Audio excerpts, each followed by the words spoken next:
Cet homme a été enfermé 34 ans. Personne n'a jamais vu son visage. Personne ne le verra. Jamais. Pignerol, 1669. Une forteresse perchée au sommet des Alpes, bâtie pour faire disparaître les hommes. Un carrosse noir gravit la montagne sous escorte armée. Les rideaux sont tirés. Pas un bruit ne s'échappe de l'intérieur. Deux mains enchaînées émergent du carrosse. Des mains élégantes, fines. Les mains d'un homme éduqué, pas d'un criminel. Et puis, le masque. Du fer martelé, rivé sur son visage. Deux fentes étroites où brillent un instant deux yeux vivants. Puis plus rien. On l'emmène dans les entrailles de la forteresse.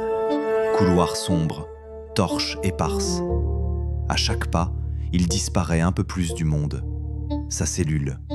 4 murs de pierre, une fenêtre à barreaux, une chandelle. Le masque ne sera jamais retiré. Ses mains montent vers le fer. Elles pressent le métal froid contre la peau, cherchant un bord, une faille. Il n'y en a pas. Son geôlier s'appelle Saint-Mars, un homme taillé dans le même fer que le masque. Il obéit sans poser de questions. Il garde sans compassion. Chaque jour, Saint-Mars apporte le repas. Chaque jour, il repart sans un mot. Le prisonnier mange seul, derrière son masque. Saint-Mars ne le regarde jamais dans les yeux. La nuit, le prisonnier se tient à la fenêtre. Le métal froid du masque pressé contre les barreaux froids. Il regarde la lune. La lune ne sait pas qui il est non plus. Des ordres arrivent de Versailles, scellés au sceau royal. Saint-Mars les lit sans expression, mais ses mains tremblent. Il scelle sa réponse avec de la cire rouge. Ce qu'il écrit, personne ne le saura. Ce qu'il sait, il l'emportera dans la tombe. Les gardes arpentent les remparts dans le brouillard. Ils ne savent rien du prisonnier. Ils savent seulement qu'on les tuera s'ils parlent. Derrière sa fenêtre, le masque les observe. Des yeux dans le fer. Ils le sentent, ce regard. Mais il ne se retourne pas. Dans les cuisines, les servantes chuchotent. On dit qu'il mange avec des couverts d'argent. On dit qu'il parle comme un prince.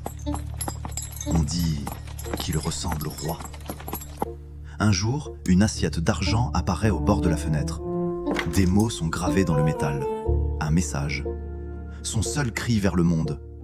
Un pêcheur trouve l'assiette sur la plage. Il ne sait pas lire. Quand il la rapporte à Saint-Mars, on le libère.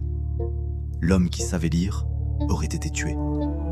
À Versailles, le roi Soleil lit une lettre. Son visage ne trahit rien.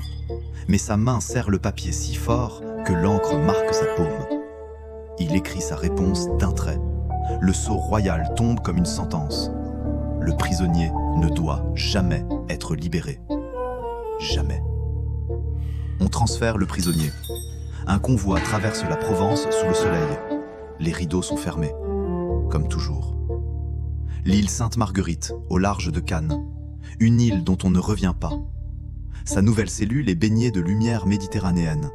Le soleil trace des ombres dorées à travers les barreaux. Même le soleil est une prison. Les années passent. Ses mains vieillissent. Les veines saillent sous la peau. Le masque, lui, ne vieillit pas. 1703, la Bastille. 8 tours noires découpées contre le ciel de Paris. Sa dernière prison. Les portes de la Bastille s'ouvrent. Le prisonnier entre. Les gardes voient le masque pour la première fois. Il détourne le regard. Il s'assoit dans sa dernière cellule, la tête baissée. Le masque est plus lourd qu'avant. Ou peut-être est-ce lui qui est plus faible. Ses vieilles mains agrippent les barreaux. Les doigts ne serrent presque plus. Paris s'étend devant lui. Il ne la verra jamais, autrement qu'à travers le fer. Le 19 novembre 1703, le souffle s'arrête. Le masque touche la pierre froide. Il est enterré sous un faux nom.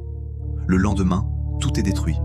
On gratte les murs de sa cellule, on brûle ses vêtements, on fond ses meubles. On efface chaque trace de son existence, comme s'il n'avait jamais vécu. Le masque repose seul sur la pierre froide. Vide, silencieux. 34 ans derrière ce fer, et personne, jamais, ne saura qui il était.